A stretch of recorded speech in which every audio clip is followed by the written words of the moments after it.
Hello viewers, welcome to education and job corner. গরমের ছুটি নিয়ে মধ্যশিক্ষা পর্ষদের যে লাস্ট নোটিফিকেশনটি প্রকাশ হয়েছিল সেখানে আমি বলেছিলাম যে আগামী 2 জুন পর্যন্ত বিদ্যালয় বন্ধ থাকছে এবং আগামী 3 জুন থেকে বিদ্যালয় খোলার বিষয় নিয়ে একটা ইন্ডিকেশন দেওয়া ছিল ওই নোটিফিকেশনে। তো সেটাই কিন্তু সত্যি হতে চলেছে। স্কুল শিক্ষা দপ্তর থেকে গুরুত্বপূর্ণ আপডেট আসছে। সেখান থেকে জানা যাচ্ছে যে আগামী 3 জুন থেকে রাজ্যে খুলতে চলেছে স্কুল এবং নোটিফিকেশনে যা যা নির্দেশ ছিল যে পর্ষদের ছুটির তালিকায় গরমের ছুটি নিয়ে যে শিডিউল ছিল যেহেতু সেটি বর্ধিত করা হয়েছে এবং তার জন্য সেই নোটিফিকেশনে উল্লেখ ছিল যে গরমের ছুটির পর অতিরিক্ত ক্লাস করাতে হবে শিক্ষক শিক্ষিকাদেরকে এবং সিলেবাসের যাতে ঘাটতি পূরণ হয় সেই সিলেবাসের ঘাটতি পূরণের জন্য গরমের ছুটির পর মানে 3 তারিখ থেকে অতিরিক্ত ক্লাস বা এক্সট্রা ক্লাসের আয়োজন করে সেই সিলেবাসের ঘাটতি মেটাতে হবে।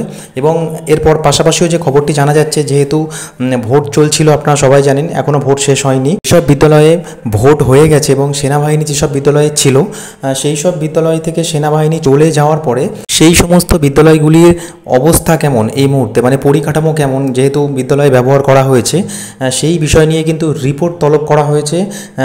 সমস্ত জেলা পরিদর্শকদেরকে এই বিষয়ে নির্দেশ দেওয়া হয়েছে যেন যথাযথভাবে বিদ্যালয়গুলির পরিকাঠামো সেনাবাহিনী চলে যাওয়ার পরে এই মুহূর্তে কেমন আছে বর্তমানে তার রিপোর্ট জমা দিতে। এবং বিদ্যালয় খোলা নিয়ে স্কুল শিক্ষা দপ্তর থেকে যে খবরটি পাওয়া যাচ্ছে যে অবশ্যই নোটিফিকেশান আসবে, বিদ্যালয় রিওপেন নিয়ে নোটিফিকেশান খুব শীঘ্রই আসবে, হয়তোবা আর 1 সপ্তাহের মধ্যেই এই নোটিফিকেশানটি চলে আসবে। তো পরবর্তী নোটিফিকেশান আসা মাত্র আমি অতি অবশ্যই আপনাদেরকে শেয়ার করে দেবো।